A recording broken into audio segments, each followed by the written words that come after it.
नमस्ते भाइयों, मेरा नाम पूषण है और मैं एक शराबी हूँ। हाय कृष्ण भाई। Hi everybody. भगवान की बड़ी कृपा है और अल्कोहलिक्स अनोनिमस की मदद। आज का दिन शराब के पहले गुड़ से दूर हूँ दोस्तों, और बहुत अच्छा लग रहा है। विशेषकर आज नवजीवन ग्रुप की इस मीटिंग में मैंने जब भी सुना कि कई सारे नए सदस्य यहाँ पर जुड़ते हैं और एक स्ट्रक्चर्ड तरीके से कार्यक्रम देने का प्रयास यहाँ पर जारी है, सुनकर बहुत खुशी हुई। दोस्तों, अभी देवेंद्र भाई ने बड़ा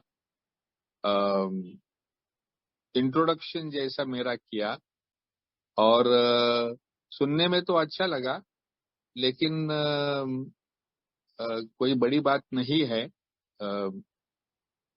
एक्चुअली जैसे आप जानते हो कि स्टेप 7 जो थी वो कंप्लीट ईगो डिफ्लेशन की थी, और उसके बाद में अगर ऐसे देवू भाई जैसे मेरी जैसी तारीफ करोगे तो मेरा भी ईगो कुछ कंट्रोल में रहने वाला है नहीं। सो मैं यही आपको दोहराना चाहता हूँ।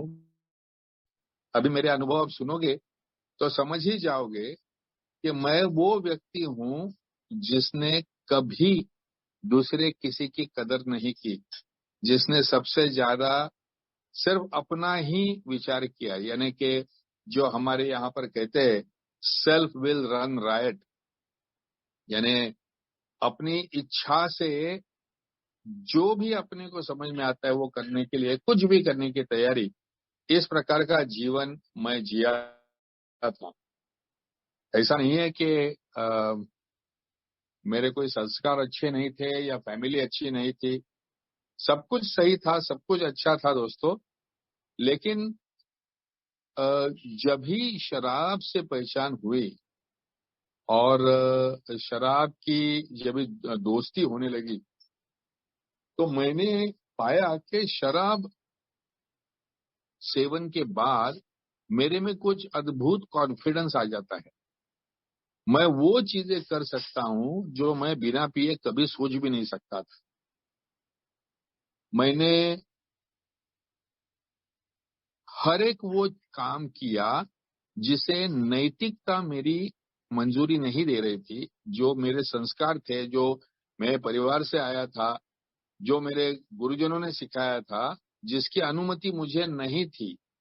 जैसे झूठ बोलना, चोरी करना, गलत जगह पे जाना, गलत संबंध रखना, ये हर एक चीज जो है वो शराब सेवन करने के बाद में मैंने करके देखी, और वो हर चीज मुझे बड़ी रंगीन लगी।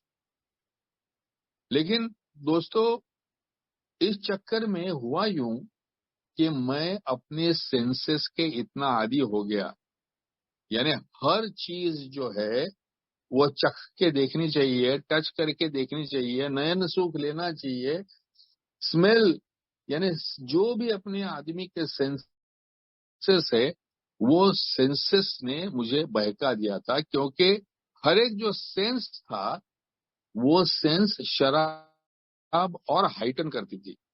अगर नॉर्मल में मुझे नॉनवेज अच्छा लगता है, लेकिन अगर 2 पैग शराब के गए हो तो नॉनवेज बहुत जबरदस्त लगता था। या अगर कोई खुशबू है जो मुझे अच्छी लगती है तो 2 पैग जाने के बाद में वो खुशबू ऐसी एकदम नशीली लगने लगती थी। एक आधा पिक्चर मुझे देखना अच्छा लगता है, एक आधा गाना दर्द भरा अच्छा लगता है, लेकिन 2 पैग पीने में आंखों में आंसू भर के आते हैं। तो हर वो जो भाव है, हर जो भावना है, हर जो संवेदना है, ये शराब ने मुझे बढ़ा चढ़ा कर पेश की। और उसकी वजह से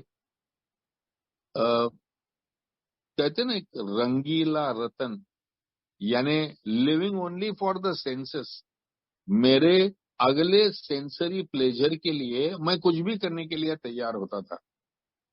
अच्छा, शराब ने मन से संकोच भी निकाल दिया, यानी जो लोगों के प्रति एक डर रहता है मन में, घर वालों के प्रति, अपने से उम्र में बड़ों के प्रति, लेडीज के प्रति एक अपने मन में एक संस्कार ऐसे मेरे मन में थे कि जो होशो हवास में मैं इनसे कभी उल्टी बातें नहीं कर सकता था, गलत बातें नहीं कर सकता था, गाली गलौज नहीं कर सकता था।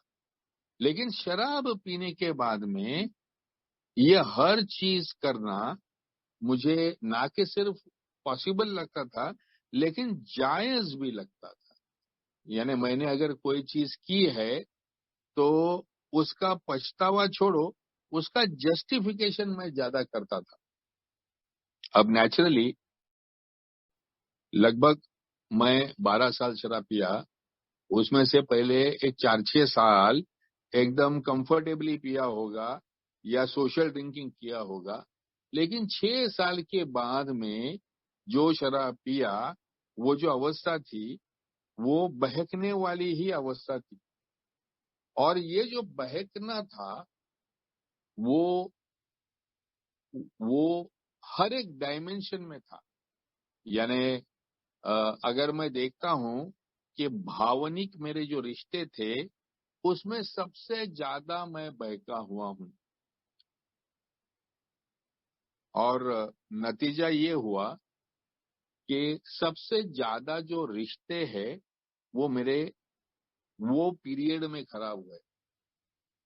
अभी देखो, स्वार्थ ने मैंने मेरे दोस्तों को उनकी जो तैयारी थी उससे कई ज्यादा गुना लूटा।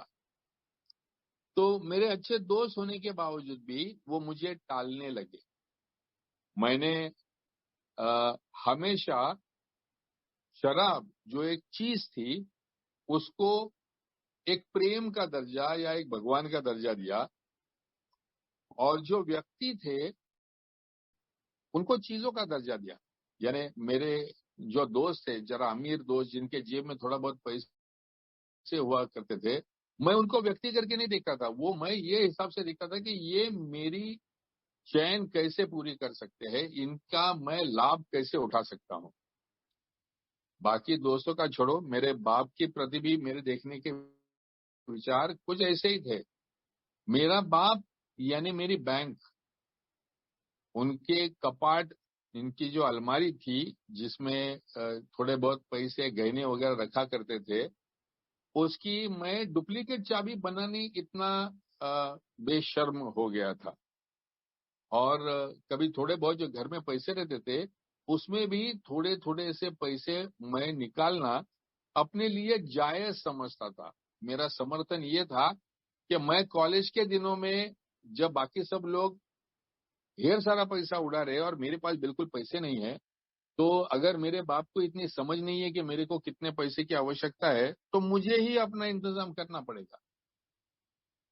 तो मैंने पिता जैसे एक डिसिप्लिनेरियन, एक आदर्शवादी विचार वाले व्यक्ति को एक बैंक का दर्जा दे दिया था। और जो जो शराब मुझे इस दुनिया से एक सपनों की दुनिया में लेके जा रही थी, उसको मैंने एक एक संत का, एक महात्मा का दर्जा दिया था। मैं ऐसे सोचता था कि दुनिया में कोई भी ऐसी चीज नहीं है जो मैं और मेरी शराब मिलकर सामना नहीं कर सकते। फिर वो इंटर कॉलेजिएट स्पोर्ट्स हो या फाइनल ईयर की एग्जाम हो, एग्जाम की प्रिपरेशंस हो, या किसी लड़की को प्रपोज करना हो, या किसी दोस्तों के साथ में झगड़ा करना हो, बाद में प्रोफेशनल लाइफ में मुश्किल से मुश्किल कॉन्ट्रैक्ट हासिल करने हो, या ऑफिस पॉलिटिक्स में डोमिनेट करना हो, हर जगह पे मैंने शराब का इस्तेमाल किया। और शराब का वो जो इफेक्ट है, जो मुझे बिंदास बना देता है, मुझे हर प्रकार का डर मेरे मन से निकाल देता है, उस गुण का या अवगुण का मैंने इतनी बुरी तरह से इस्तेमाल हर जगह पे किया है कि उसके वजह से नाजुक तो छोड़ो, लेकिन अच्छे अच्छे मजबूत रिश्तों को भी मैंने तहस नहस कर दिया। दोस्तों, आज भी मैं पीछे मुड़ के देखता हूं तो अगर मैं सिर्फ फिजिकल एलर्जी का विचार करूं कि भाई मैं बहुत पीता था, एक दफा पीना चालू करता था तो रुक नहीं पाता था, मुझे पीनी ही पड़ती थी, ये फिजिकल एलर्जी की वजह से मैं ये में आया क्या? तो मेरा उत्तर यही है कि नहीं। तो फिर मैं वो मेंटल ऑब्सेशन की वजह से यहाँ आया क्या? क्योंकि सुबह उठ के जो मेरे मन में शराब के प्रति विचार चलते थे, वो रात को सोने तक वही विचार मेरे मन में चलते थे। दिन भर एक सबकॉन्शियस में एक रिकॉर्ड जैसी बजती थी। तो ये मेंटल ऑब्सेशन जो है, मानसिक खिंचाव, उसने मुझे ये में लाया क्या? तो मेरा जवाब फिर भी यही है, नहीं। तो मुझे लाया किसने ये में? दोस्तों, मेरा मेरा जीवन अस्त व्यस्त हो गया था। जीवन का अस्त व्यस्त होना यानी क्या? तो मेरे रिश्ते जो है, वो रिश्ते सब बिगड़ गए थे। मेरा खुद से रिश्ता बिगड़ गया था, मेरा औरों से रिश्ता बिगड़ गया था, और मेरा मेरे ऊपर वाले के साथ रिश्ता बिगड़ गया था।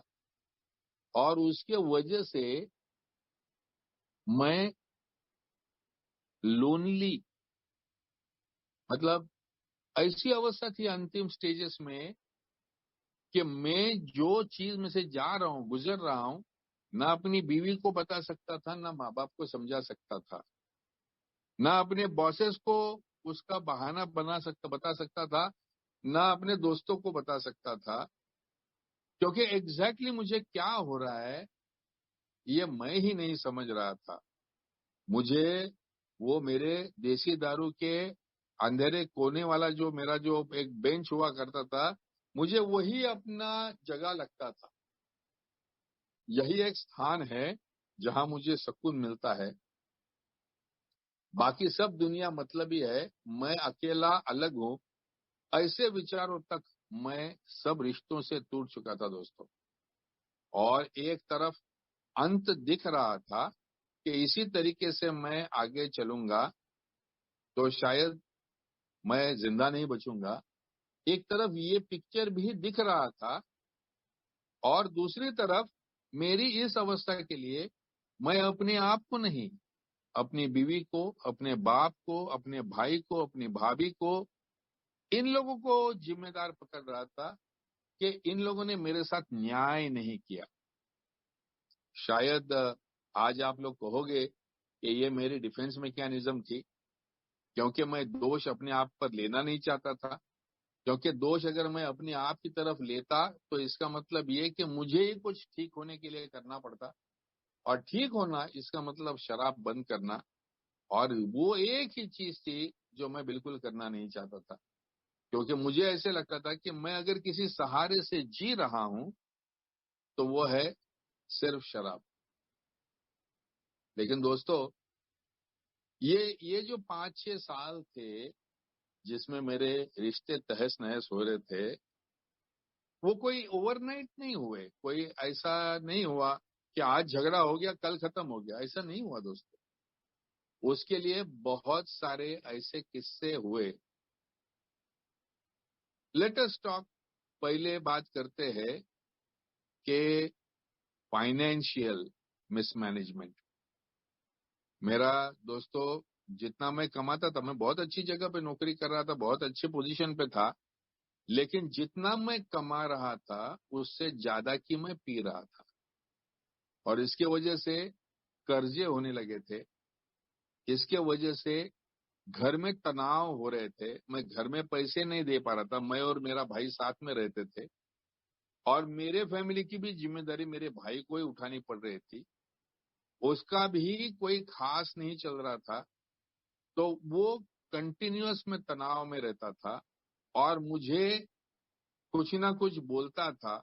मेरी भाभी मेरे बीवी को कुछ ना कुछ ताने देती थी, और ये पैसे को लेके हमारे रिश्तों में तनाव निर्माण हुआ था। अब सब लोग मुझे बोलते थे, साले तेरे पास इतने पीने के लिए पैसे है तो घर के खर्चे के लिए क्यों नहीं देता? और मैं भी नहीं समझ पाता था। मैं समझता था कि घर तो कैसे भी चल लेगा, बीवी के पगार पे नहीं तो भाई के पगार पे तो चल ही लेगा। लेकिन मेरे शराब का खर्चा तो पूरा मुझे ही उठाना है।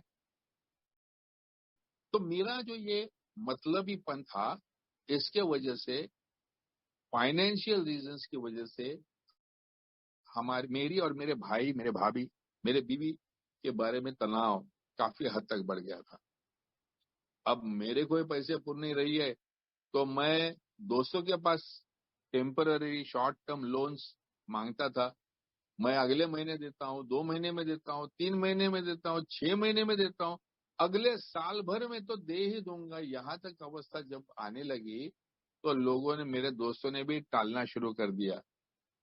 तो मेरी आर्थिक अस्त व्यवस्था के वजह से मेरे करीबी दोस्त भी मेरे से दूर हो गए। कुछ मतलबी दोस्त थे, उन्होंने मेरी इस आर्थिक अव्यवस्था का गैर फायदा भी लेना चाहा। उन्होंने मेरी कुछ चीजें सस्ते दामों में या फुकट में मांगी, फेवर करके, और मैं देने के लिए मजबूर हो गया। उसके वजह से उनके बारे में मेरे मन में भी क्रोध, और उनके मन में मेरे प्रति एक एक पीटी कि ये साला बर्बाद हो गया है, अब इसके पास से जो निकल सकता है वो निचोड़ लो, इस प्रकार का उनका स्वार्थ भी निर्माण हो गया। काम की बात करें तो मैं जो भी एडवांस मिल सकता था, वो सैलरी अगेंस्ट का एडवांस, मैं एक अच्छे पोस्ट पे, अच्छे पोजीशन पे काम करते हुए भी अकाउंट्स डिपार्टमेंट में मेरा मजाक हो रहा था। अपनी इज्जत तो मैं गवा ही चुका था शराब पीते पीते, लेकिन एक ह्यूमन बीइंग की डिग्निटी जो होती है ना, एक एक आत्मसम्मान होता है, वो आत्मसम्मान की भी अभी मुझे नहीं पड़ी थी। क्योंकि शराब पीना, ये मेरे को बाकी लोगों के मन में मेरे बारे में क्या है, इससे ज्यादा महत्वपूर्ण हो गया था। इनका तो छोड़ो, मेरे कलीग्स का, मेरे बॉसेस का, मेरे दोस्तों का, मेरे घर वालों का छोड़ो, मैं जिस बार में पीने को जाता था, वहां पर भी वहां के वेटर लोगों की मैंने यूनियन बनाई थी। और वो वेटर लोग, वो बार के ओनर के साथ में मेरे सहारे, मेरे भरोसे उनके साथ में लड़ रहे थे, नड़ रहे थे। तो जिस बार में मैं जा रहा था, उस बार का ओनर तक नहीं चाहता था कि मैं उसके बार में आऊं। यानी हर जहां पर ह्यूमन रिलेशनशिप का सवाल आता है, हर जगह पर मैंने गंदगी करके रखी थी। मेरी सास ससुर मेरे पीने के वर्स्ट डे तक भी मेरे को कभी उन्होंने टोका नहीं, रोका नहीं, कभी अपमानित नहीं किया। इनफैक्ट इतने चिंतित थे कि उन्होंने मेरी शराब बंद होने के लिए एक पूजा का आयोजन किया। भागवत सप्ताह का पूजा उन्होंने अरेंज करने के बाद पूरे फैमिली, रिश्तेदार, बिजनेस कॉन्टैक्ट्स, इनको सबको उस पूजा में बुलाया था। और मेरी बीवी ने सुबह से मुझे बोल रही थी, कम से कम आज पीकर मत आना। लेकिन दोस्तों, अगर वो एक चीज मुझे जमती थी तो बहुत सारी हिस्ट्री नहीं होती थी। तो मैं वो पूजा में भी गया, और पूरा टाइट होके भी गया। और मैं जिस प्रकार के येड़े चाड़े मैंने उस पूजा के वो गैदरिंग में किए, वो आज मेरे शादी को 35 साल हो गए दोस्तों, अभी भी मेरे बीवी को, मेरे सास को वो अगर याद आते तो उनकी बोलती बंद हो जाती है, उनकी आंखें कहीं ना कहीं खो जाती है। मेरा ससुर अब नहीं रहा दुनिया में, और जाने के पहले मेरे रिश्ता उसके साथ बहुत अच्छा हुआ। लेकिन उस दिन वो जिस आगतिकता से, जिस हेल्पलेसनेस से मेरी तरफ देख रहा था, वो नजर अभी भी मुझे याद है। मैं इतना पिया हुआ था, उसके बावजूद उसके उसके जो दिल को चोट लगी थी, उसके आंखों में वो छुपा नहीं पा रहा था दोस्तों। मेरा मेरा फादर एक बड़ा स्वाभिमानी, बड़ा स्ट्रेट फॉरवर्ड, बड़ा कर्मठ हाईकोर्ट जज, बड़ा मानी, किसी के सामने नहीं झुका। एक एग्जाम्पल उसका बताता हूँ। उनके जिंदगी का एक सबसे बड़ा इम्पोर्टेंट प्रमोशन था और उनको किसी ने बोला था कि आपको जाके एक सर्टन प्राइम मिनिस्टर थे, उनको जाके ये आपको मांगना पड़ेगा, उनके सामने भीख मांगनी पड़ेगी, तभी ये आपका ये हो सकता है। उन्होंने बोला अगर नहीं हुआ तो हर्जा नहीं है, लेकिन मेरी मां गर्दन किसी के सामने झुकेगी नहीं। कितना स्वाभिमानी ऐसा मेरा बाप, लेकिन मेरे शराब के सामने पूरी तरह से हतबल हो गया था। वो हम जिस बंगले में रह रहे थे, उस बंगले के हर चपरासी, हर पुलिस वाले को मैं शराब लाने के लिए भेजता था। और जहां जिस एरिया में रहते थे, उससे आधा किलोमीटर दूर वाले देसी दारू बार में मैं पीकर धुत होकर पड़ा हुआ रहता था। दोस्तों, पूरी दुनिया को मालूम था कि ये जो बंगले में रहने वाला साहब है, इनका ये बिगड़ा हुआ बेटा है। मेरी तरफ देख के शर्म से उनकी नजर झुकती थी। दोस्तों, ऐसा नहीं है कि इन्होंने सब लोगों ने मुझे समझाने का कोशिश नहीं किया था। पहले उन्होंने प्यार से समझाने का कोशिश किया, फिर मेरी जिंदगी में डिसिप्लिन लाने का कोशिश किया, फिर मुझे डराया, फिर मुझे धमकाया, मुझे घर से बाहर निकालने की, डिवोर्स देने की धमकियां दी इन लोगों ने। और अंतिम स्टेज में इन्होंने मेरे प्रति कुछ भी बोलना ही छोड़ दिया। ये इसके सामने बोल के कुछ फायदा तो है नहीं। ये कंप्लीट होपलेसनेस जो होता है ना, ये मेरे पूरे फैमिली ने, मेरे सब मित्रजनों ने, सबने ये अनुभव किया हुआ है। दोस्तों, मेरी बीवी कॉलेज में प्यार करके, उसके साथ में वो गुजराती थी, मैं मराठी था, इसके बावजूद हमारे दोनों के माँ बाप ने बड़े लाड़ प्यार से हमारी शादी करवा के दे दी। बड़े सपने लेकर मेरे साथ में वो आई थी। और जब भी उसको पता चला कि मेरा हस्बैंड एक बेवड़ा है, एक शराबी बन चुका है और कुछ भी करके ये सुनता नहीं है, तो उसकी जो अवस्था थी, मैंने देखा था कि जैसे एक आधा फूल मुरझा जाता है ना कड़ी धूप में, वैसे शादी के 2 साल में पूरी तरह से वो मुरझा गई थी।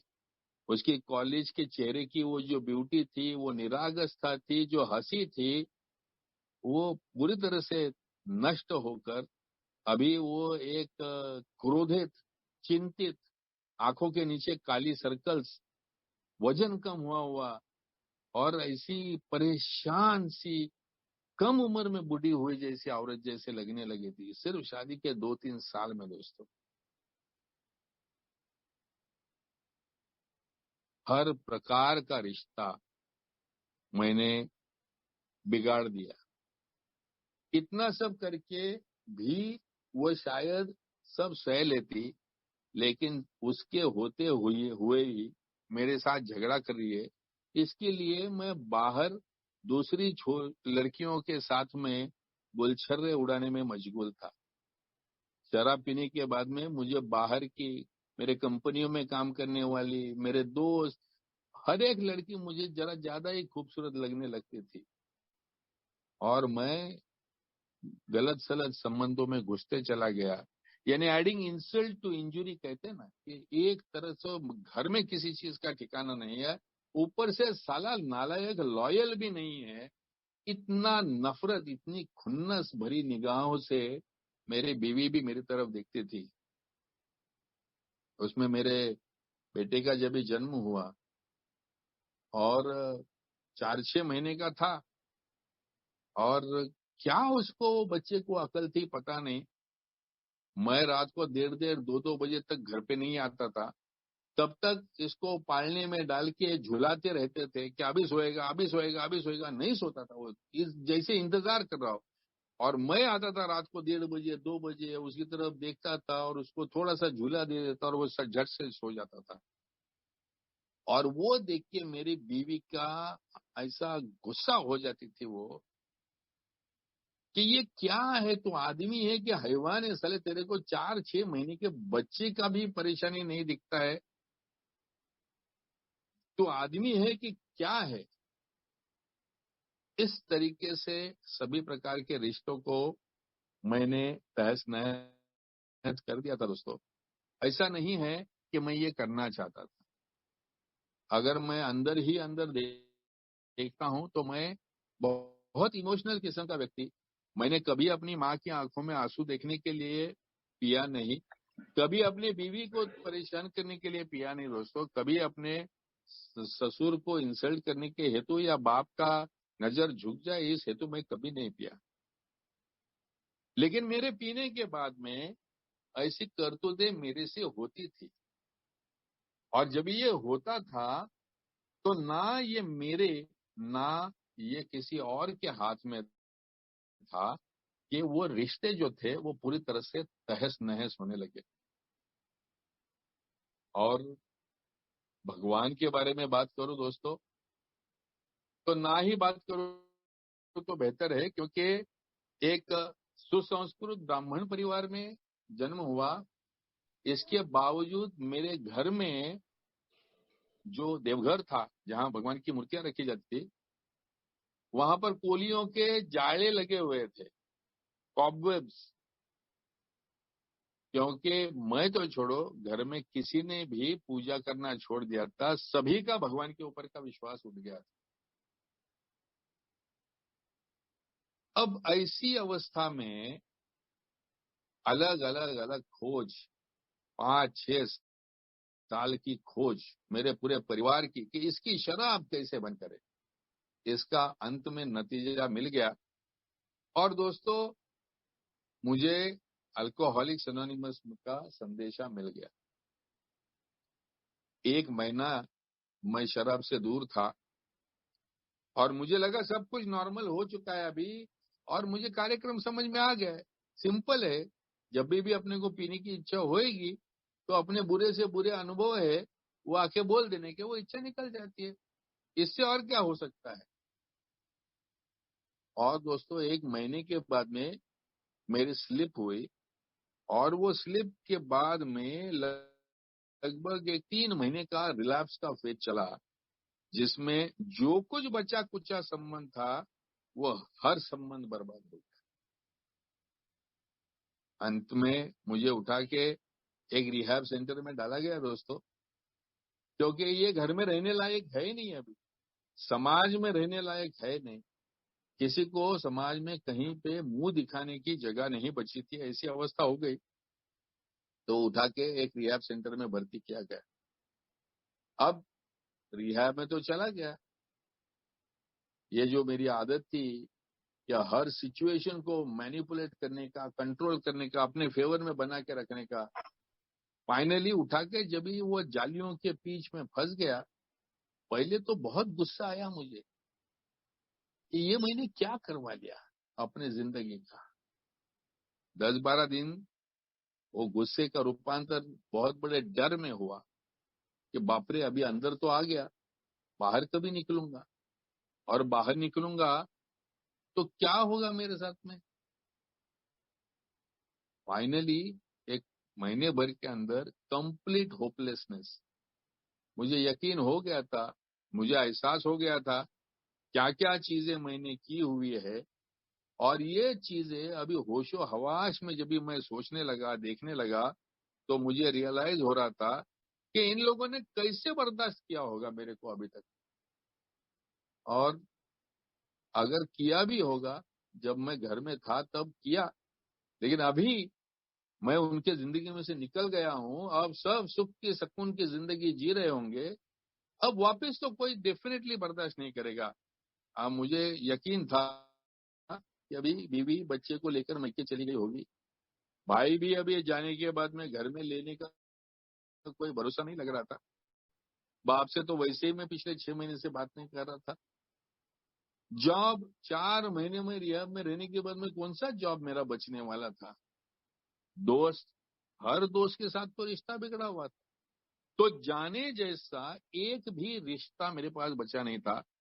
मैं वो टाइम पे ये सोच रहा था कि शायद जिंदगी भर मुझे इसी रिहैब सेंटर में ही निकालना पड़ेगा, कुछ काउंसलर वाउंसलर की नौकरी ले लूंगा और ये शराबियों के साथ में ही जिंदगी बिताऊंगा।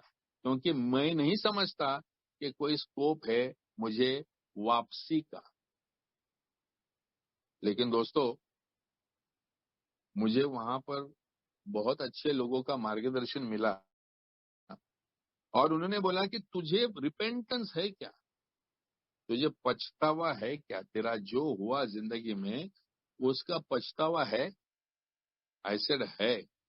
और मुझे उन्होंने बताया the greatest prayer is a cry of a repentant heart. सबसे बड़ी प्रार्थना वो होती है जो एक पश्चातापी मन की आने वाला आक्रोश। तो अगर तू चाहता है कि ये सब ठीक हो तो ठीक होगा, but are you willing to go to any lengths? Big Book में कहा गया है कि आपको किसी भी मर्यादा तक जाने की तैयारी रखनी पड़ेगी। और मैंने बोला हाँ, है मेरी तैयारी। चौथे पांचवे कदम तक तो मैंने सेंटर में था तभी किया था, लेकिन आगे ये जो रेस्टिट्यूशन की जो स्टेप्स है, स्टेप्स 8 और 9, इनको स्टेप्स, ये सोशल रिहैबिलिटेशन की स्टेप्स है। जब भी मैं रिहैब में गया तो सबसे पहले हुआ था मेरा फिजिकल रिहैबिलिटेशन। शराब बंद होने के बाद में, 2 वक्त का खाना बराबर चालू हो जाने के बाद में, थोड़ा सा जिंदगी में डिसिप्लिन, टाइम टू टाइम नींद आने के साथ मेरा फिजिकल रिहैबिलिटेशन तो हो चुका था।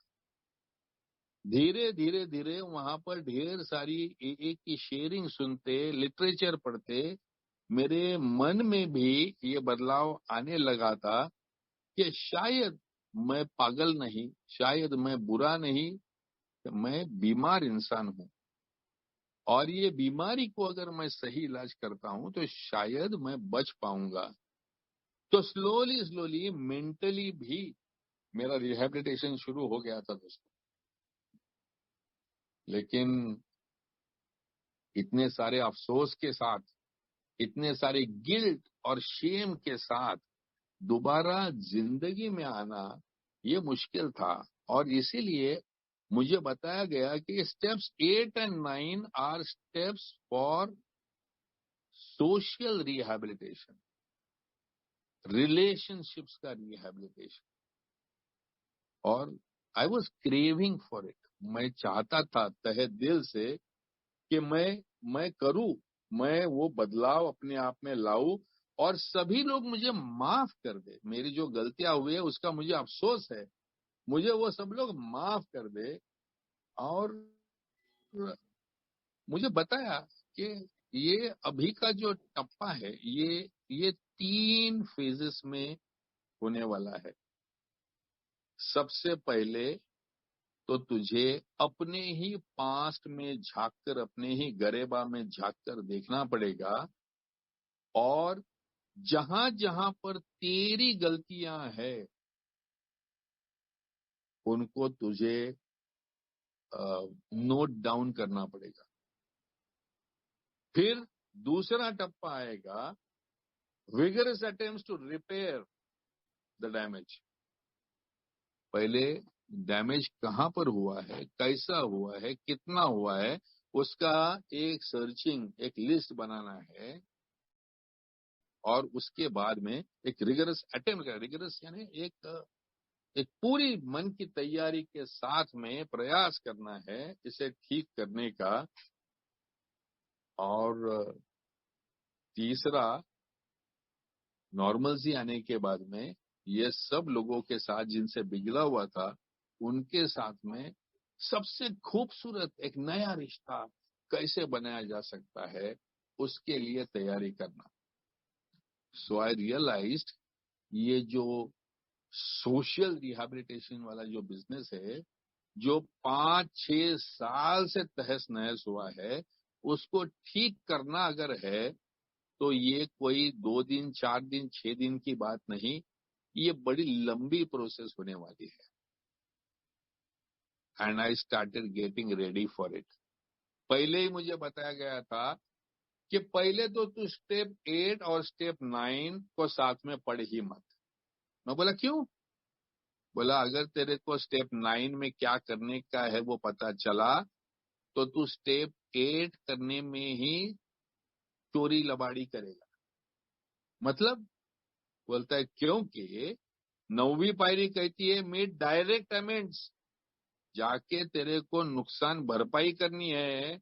जो लोगों को तूने तकलीफ पहुंचाई है, नुकसान किया है, उनकी नुकसान भरपाई तेरे को जाके करनी है। तो ये खाली लिस्ट नहीं बनाना है, 9वें कदम में तुझे जाके उनकी माफी मांगना है, उनका नुकसान भरपाई करना है। और अगर ये पहले पता ये अगर करे तो मैं 8वीं पायरी में नाम ही कम रखूंगा। जो हल्का फुल्का डैमेज हुआ है उन्हीं के नाम डाल दूंगा, जो गहरा डैमेज है उनके नाम ही नहीं डालूंगा। वैसा टाइप का स्वार्थी मतलब आदमी हूं मैं। इसलिए मेरे स्पॉन्सर ने बड़ा ट्रिक लगाया। उसने बोला देख तू 8वां स्टेप जो है ना, ये लिस्ट बनाने वाला, वो तो पूरा कर, मैं अमेंड्स के लिए तेरे को आग्रह नहीं करूंगा। मैं बोला मतलब? नहीं, बोले अमेंड्स करना नहीं करना तेरी मर्जी, तू करना चाहता है तो कर, नहीं तो नहीं। लेकिन बोले देख क्या है, जितना डैमेज तूने उनको किया है ना, उतना नहीं उससे ज्यादा डैमेज तूने खुद को किया है।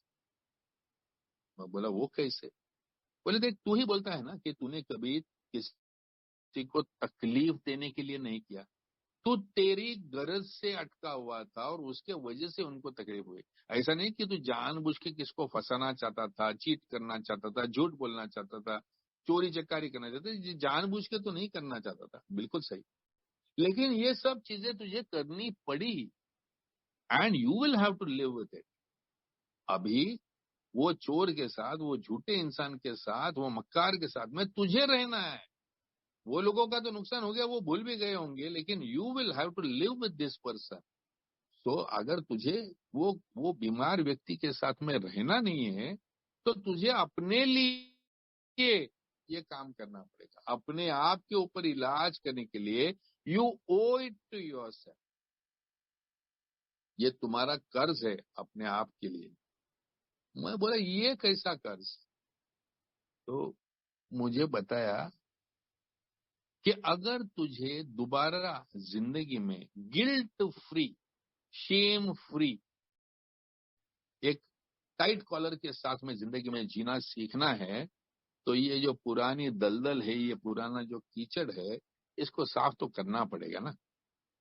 तो लेट अस फर्स्ट अंडरस्टैंड, कम से कम ये शराबियत ने किस गहराई तक तेरे रिश्तों को तकलीफ पहुंचाई है, ये तो तुझे समझ में आएगा। And he made me ready, उसने मुझे तैयार किया कि मैं डिटेल्ड तरीका भी बताया उसने कि सबसे रिसेंट एक्सपीरियंस जो है वो पहले, फिर पिछले हफ्ते के, फिर पिछले महीने के, फिर पिछले साल के, और फिर हर एक साल पीछे पीछे पीछे, जहां तक तेरी मेमोरी है वहां तक के सभी अनुभवों को तुझे लिखना है। लेकिन दोस्तों आसान नहीं है। जैसे मैं विचार करने लगा इस विषय के बारे में तो मन में बहुत सारी उथल पुथल होने लगी। सबसे पहली बात तो जिनके साथ मैंने गलत किया था उन लोगों ने भी तो मेरे साथ गलत किया था। तो किसी ने पहले गलत किया था, इसके लिए मैंने उसके साथ गलत किया था, तो उसकी गलती का क्या? How can I forgive them first? और मेरे स्पॉन्सर बोलते थे do you want to be forgiven? तुझे माफी चाहिए ना, दुनिया से, लोगों से, फैमिली से तुझे माफी चाहिए, तुझे एक मौका चाहिए। अगर तुझे मौका चाहिए, if you want to be forgiven, you will have to learn to forgive. तो जो भी उन्होंने गलती किया वो उनका प्रॉब्लम है, वो तेरा थोड़ी प्रॉब्लम है। लेकिन you will have to learn to forgive. लेकिन लेकिन मन में बहुत सारे विचार आ रहे थे। कुछ लोगों के साथ जो झगड़े किए थे, जिनके साथ में नफरत सी हो गई थी, मेरे को उनके प्रति, उनको मेरे प्रति, अभी इनके साथ में दोबारा बात करने की कल्पना भी मुझे सहन नहीं हो रही थी। खास करके जिनकी नफरत की चिंगारी ने मुझे जिंदा रखा था, ऐसे भी लोग उसमें शामिल थे। और मैं अगर ये चिंगारी बुझा दूं तो फिर मेरे पास क्या बचेगा? मेरा जो इमोशनल डिपेंडेंस था इन चीजों के ऊपर का, वो भी मुझे सरेंडर करना पड़ने वाला था इनको माफ करने के लिए। और उसने बोला कि first let us begin with forgiving yourself. क्या तूने अपने आप को ये सब चीजों के लिए माफ किया है? सही मायने में मैंने अपने आप को नहीं माफ किया था। और मैं कैसे माफ कर सकता जब तक लोग मुझे माफी करने की तैयारी नहीं दिखाए, जब तक मैंने किए हुए करतूतों की दाह में मुझे ही जीना पड़ रहा है, तब तक मैं अपने आप को माफ कैसे कर सकता हूँ? क्योंकि मैं जानता हूँ this whole thing is of my own making. ये सब मैंने ही किया हुआ है, खड़ा बात का बतंगड़ मैंने ही बनाया हुआ है, और मैं अपने आप को माफ करके कैसे? So he said exactly. So the degree of your forgiveness for yourself will be improving with your quality of forgiveness for others. तो जैसे औरों को उनके करतूतों के लिए माफी करना शुरू करेगा, उसी के साथ ही साथ उतना ही तो उस हिस्से में, उस किस्से में अपने आप को माफ कर पाएगा। और इसीलिए दोस्तों मैंने सोचा कि ये जो सबसे बड़ा ऑब्स्टेकल है, एक के गुस्सा और दूसरों ने किए हुए गलतियों का एहसास, पहले मुझे उसको छोड़ना पड़ेगा।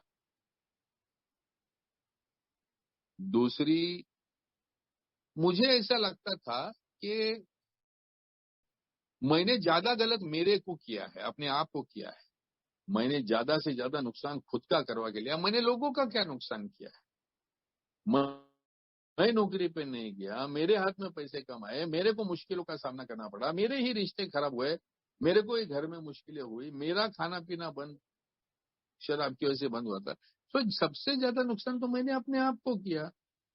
तो बाकी दुनिया की लोगों की जाके ये करना जरूरी है क्या? Really really I need to do this?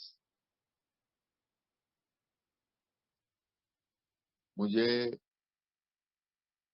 Sponsor ने बताया था कि ये तेरी डिफेंस मैकेनिज्म है, तू छुपाना चाहता है। तेरा मन वो जो बुरी से बुरी चीजें हुई है उनको दोबारा दोहराना नहीं चाहता। इसके लिए ये पर्पसफुल फॉरगेटफुलनेस है। तू जानबूझ के भूलना चाहता है। जो तेरे साथ अन्याय हुआ या बुराई हुई उसको तू ज्यादा दोहरा रहा है, उसके बारे में तू ज्यादा बात कर रहा है। तूने लोगों को जो तकलीफ पहुंचाई वो तेरा मन जो है वो वो दबाने की कोशिश कर रहा है। फिर मैंने सोचा कि कुछ लोग जो कमीने ही थे, जिन्होंने पहले से ही मेरे साथ कमीनेपन किया था, उनके साथ क्यों?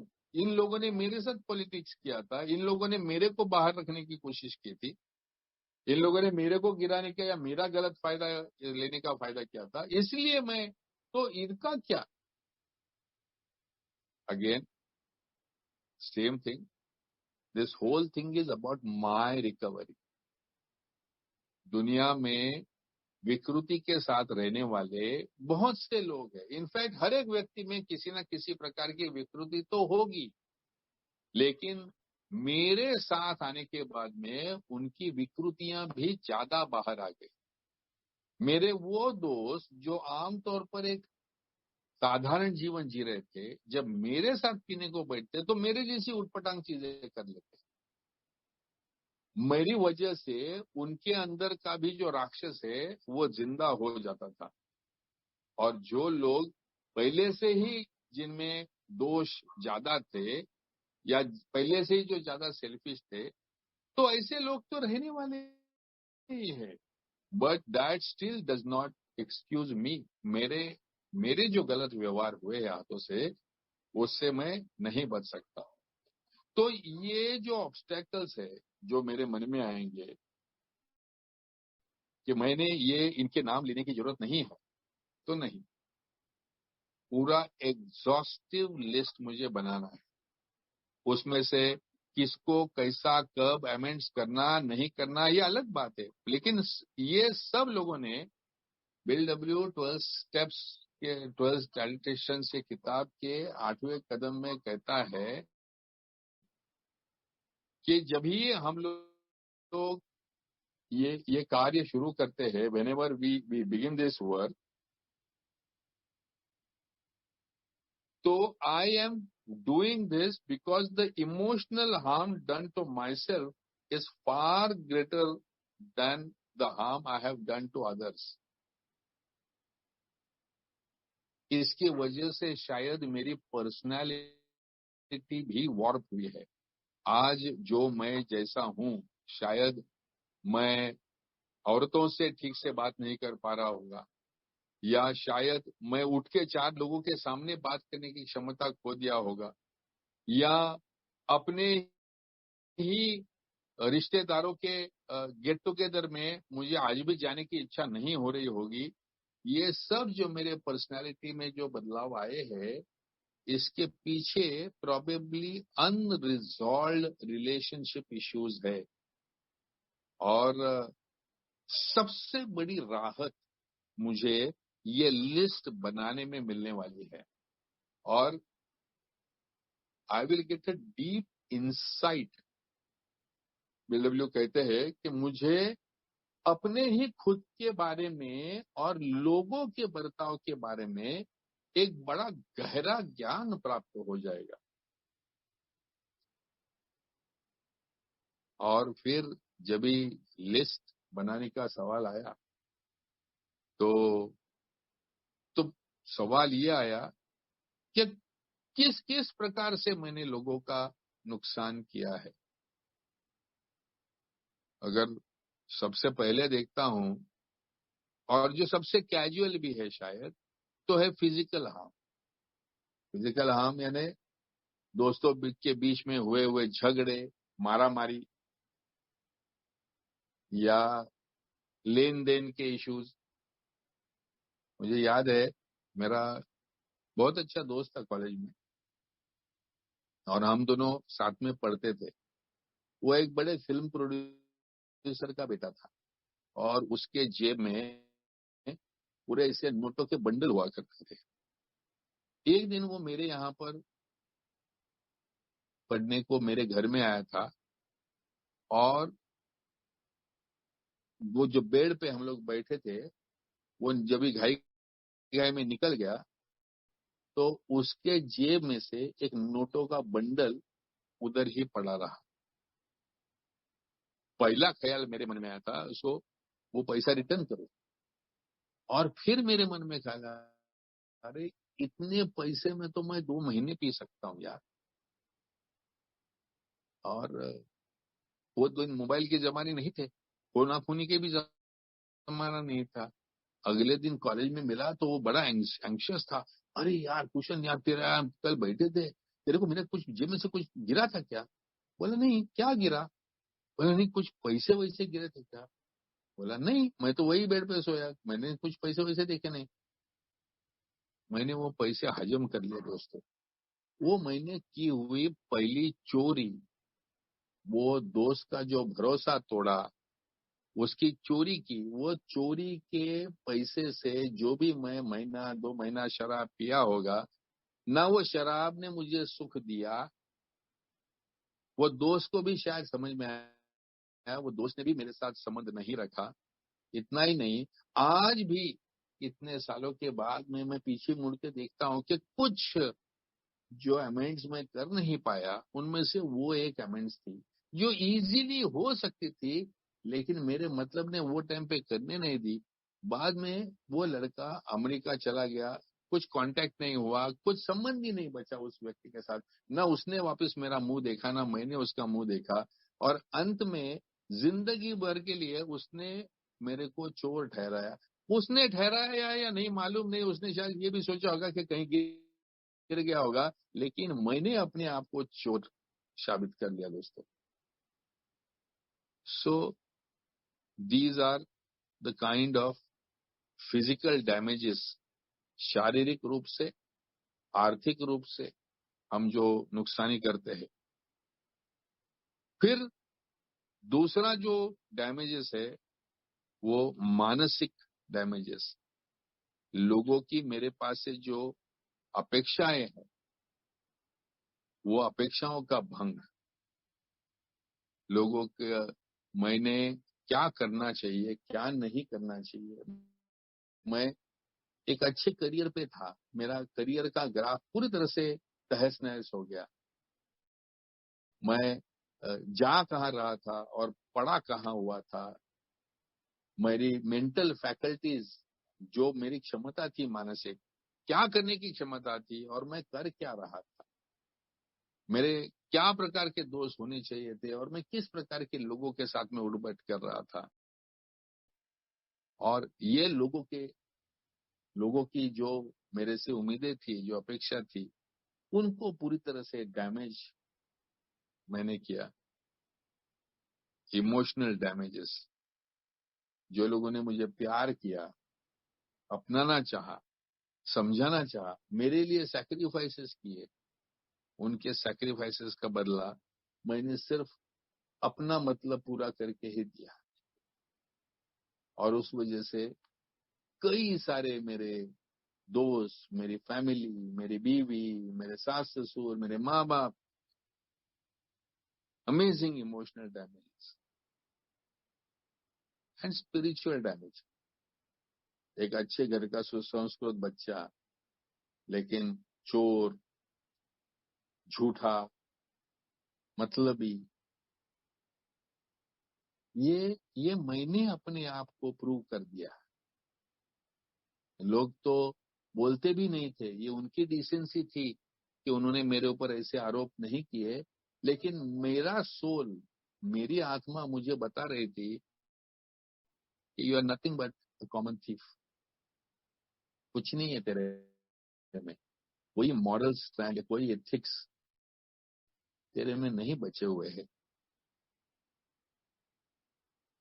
अब ये जो पूरा जो लिस्ट बनने लगा अलग अलग प्रकार के लोगों का, अपने करीबी सर्कल से शुरुआत करते हुए, अपने घर से शुरुआत करते हुए, पहली फर्स्ट रिलेशंस, मेरे भाई बहन, बीवी बच्चे, चाचा चाची, सेकंड रिलेशंस, मामा मामी, सास ससुर, फिर मेरे साथ में रहने वाले, मेरे नेबर्स, मेरे साथ में काम करने वाले, मेरे कलीग्स, मेरे बॉसेस, मेरे दो फ्रेंड्स।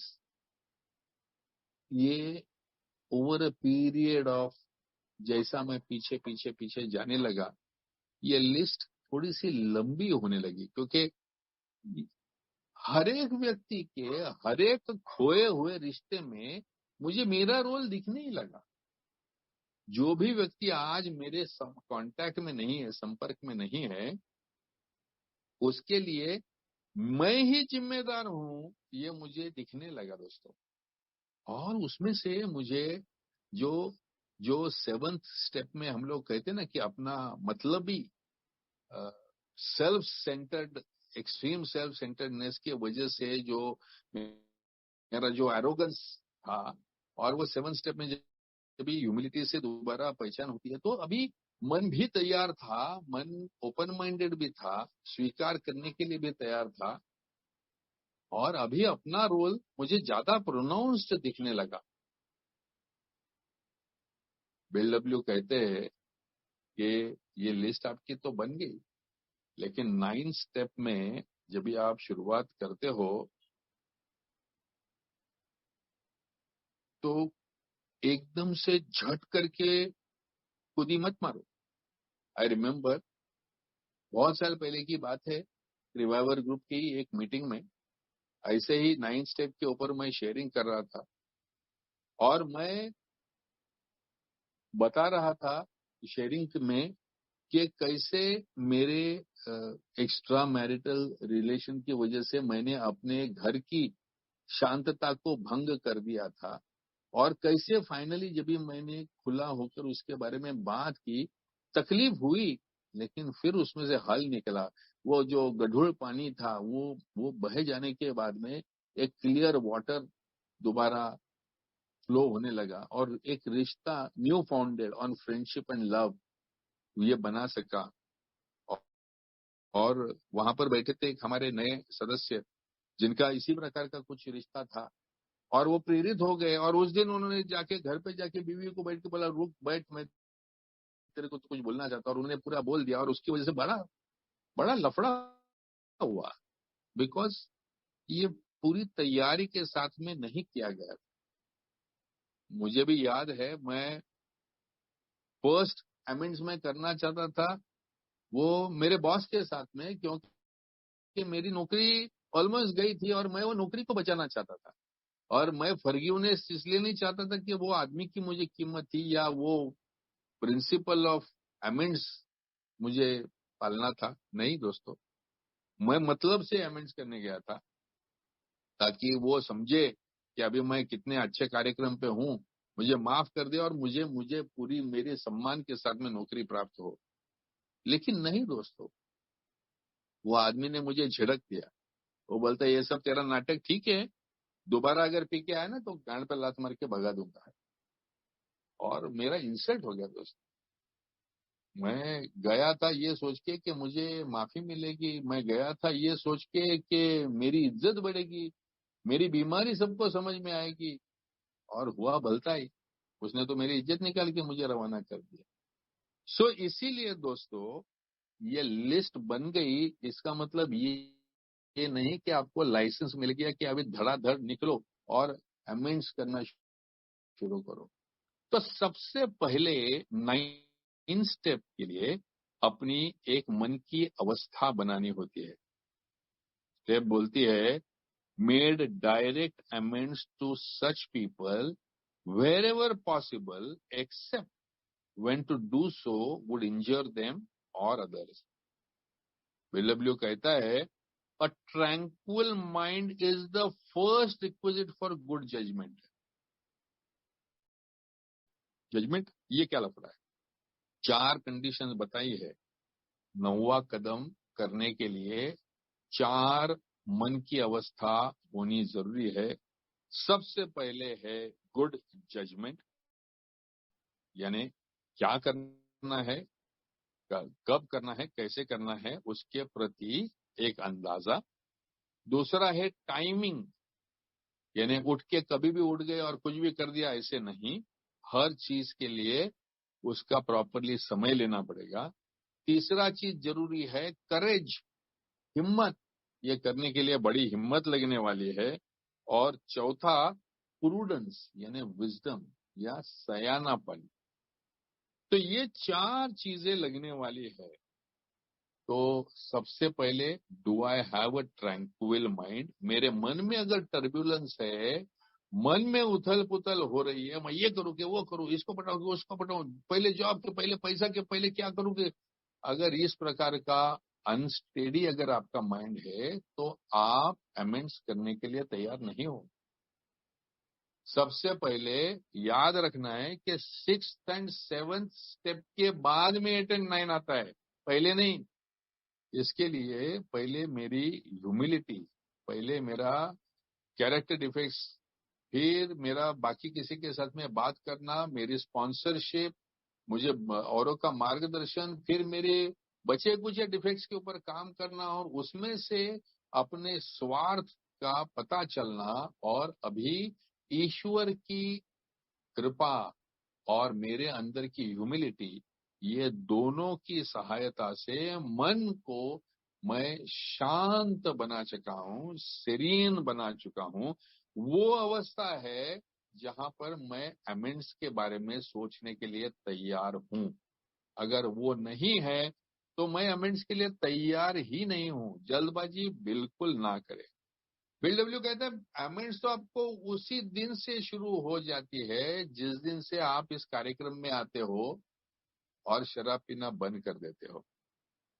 घर में जाके आप जब भी बिना बांस मारते हुए घर में जाते हो और एक हाथ भार काम काज में लगाने लगते हो, थोड़ा बहुत कमा के घर में देने लगते हो, वहीं से आपकी अमेंड्स की शुरुआत तो हो ही गई है। और जैसे आप किताब पढ़ोगे, बिग बुक पढ़ोगे, वैसे अपने अंदर के जो मोस्ट ऊपर बबल होने वाले जो ऐसे डिफेक्ट्स ऑफ कैरेक्टर है, इनका जिक्र तो आप उधर के उधर ही कर डालोगे घर वालों के सामने, और वहीं से आपकी शुरुआत होगी। और धीरे धीरे घर में आपको उसका रिलीफ भी मिलने लगेगा। लेकिन ये जो बाहरी ये अमेंड्स करने हैं, ये जो लिस्ट बनी हुई है, ये लिस्ट के सामने, टेबल के सामने अभी हमें कुछ कुछ मार्किंग करनी पड़ेगी। कैसी मार्किंग? वो चीजें, वो अमेंड्स जो झट से हो सकती है और झट से करनी चाहिए। जैसे मेरी सोबराइटी को संभलते हुए अब मैं एक एक कार्यक्रम पे हूँ, इस बात का एहसास रखते हुए, इस बात के एहसास को मन में जागृत रखते हुए, जल्द से जल्द जो की जा सकती है और करी जा सकती है, उनको पहले मैं मार्क करूंगा अपनी स्पॉन्सर की मदद से। सिर्फ मेरी मदद से नहीं, क्योंकि मेरी मदद में सिर्फ स्वार्थ आ सकता है, लेकिन स्पॉन्सर जब ये गाइड करेगा तो मेरे जीने को सुलभ बनाने में क्या चीज इमीडिएटली जरूरत है, उसके प्रति वो मार्गदर्शन कर सकता है। फिर दूसरा टप्पा है उनका, जहां पार्शियल रेस्टिट्यूशन हो सकता है, मतलब पूरा गंभीर जो इशू है, वो पूरे इशू को न हाथ लगाते हुए उसमें से जो छोटा बहुत पॉसिबल है वो कर सकना। जैसे अगर कोई मेरा रिश्तेदार है जिससे मेरी नफरत है, तो पहले उसे एक कैजुअल बातचीत, हाय हेलो, एक टेलीफोन कॉल, पहले पहचान, पहले जो दोबारा एक सोशल जिसको बोलते हैं इंटरेक्शन, इसकी तो शुरुआत हो जाए। या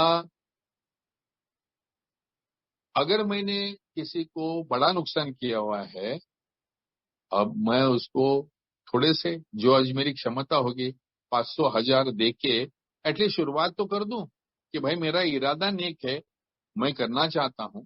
पूरा मैं डैमेजेस का अभी तक ऑडिट भी नहीं किया है, खर्चा भी मेरे को पता नहीं है, लेकिन मैं कुछ करना चाहता हूं, मैं ठीक होना चाहता हूं।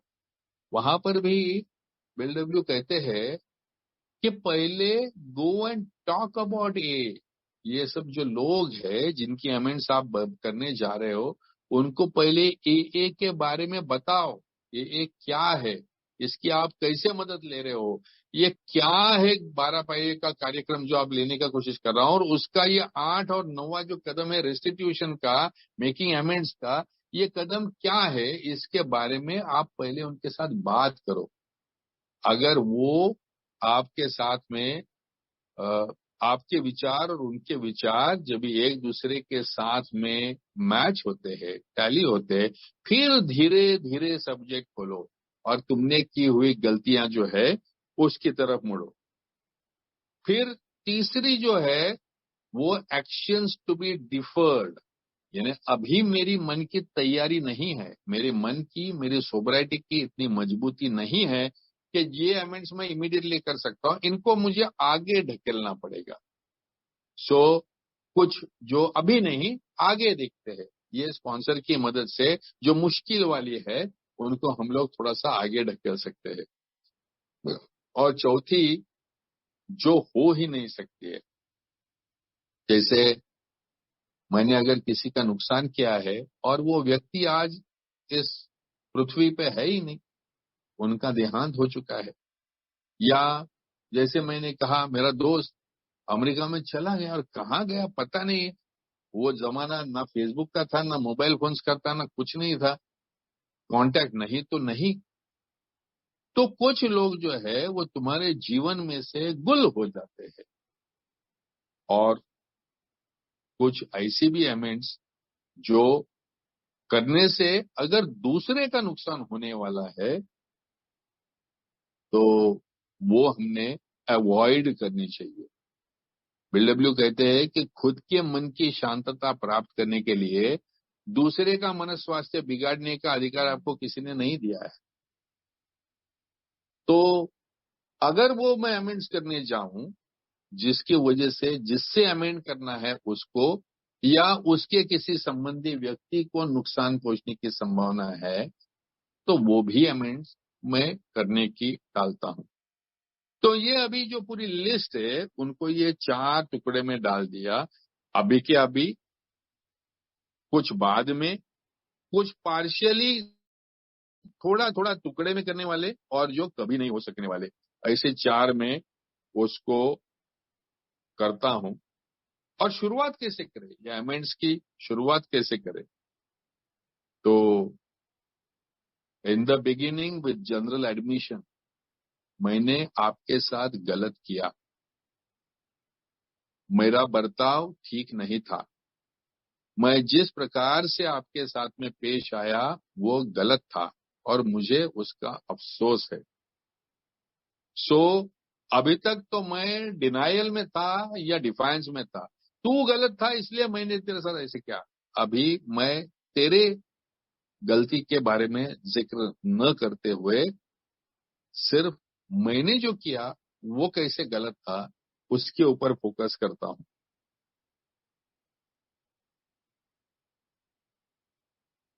फिर जहां पर नुकसान भरपाई पॉसिबल है और मेरी क्षमता के हिसाब से उसके बारे में मैं जिक्र करता हूं। सपोज आर्थिक नुकसान है, मैंने किसी से 2 लाख रुपए लिए है, आज मेरे महीने का पगार ही 20,000 रुपए है।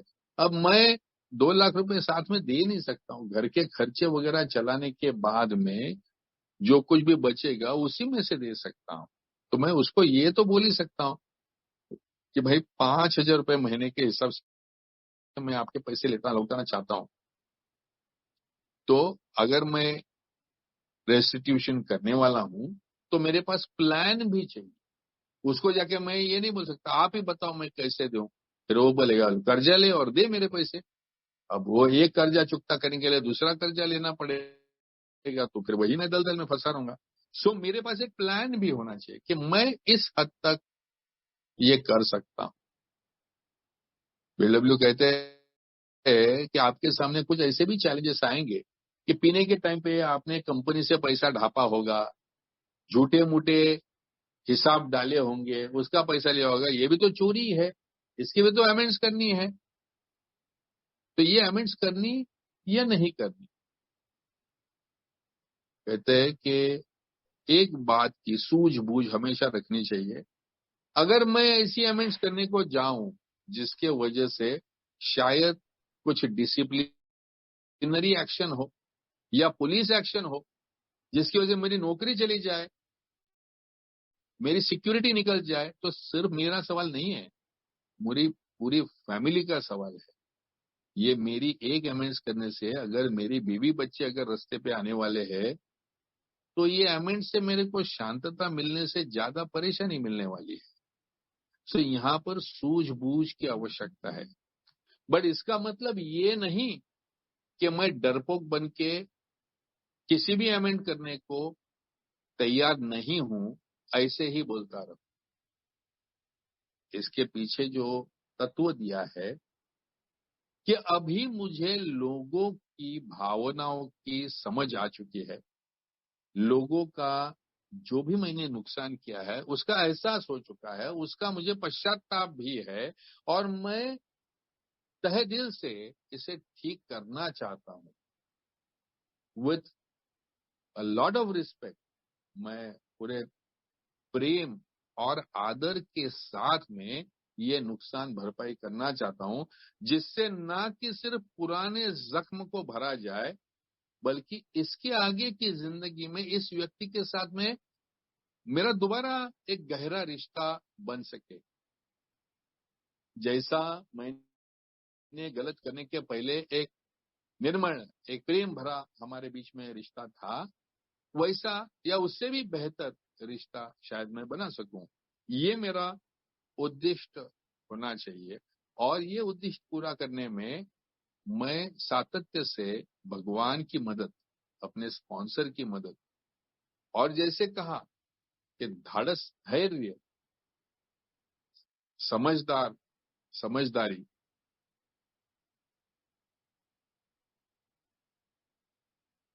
टाइमिंग, यानी सही समय पे सही चीज करना, और क्या करना और क्या नहीं करना, इसका एक प्रैक्टिकल ऐसा अप्रोच लेते हुए मुझे ये रेस्टिट्यूशन की स्टेप्स करनी है।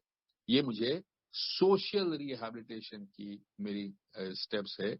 इससे मैं दोबारा अपने फैमिली में, अपने मित्रों में, अपने समाज में, अपने काम धंधे पे दोबारा खड़ा रह पाऊंगा, और लोग मुझे मेरा तालियों के साथ स्वागत करेंगे। दोस्तों, लगता है बहुत मुश्किल है, लेकिन इतना मुश्किल नहीं है।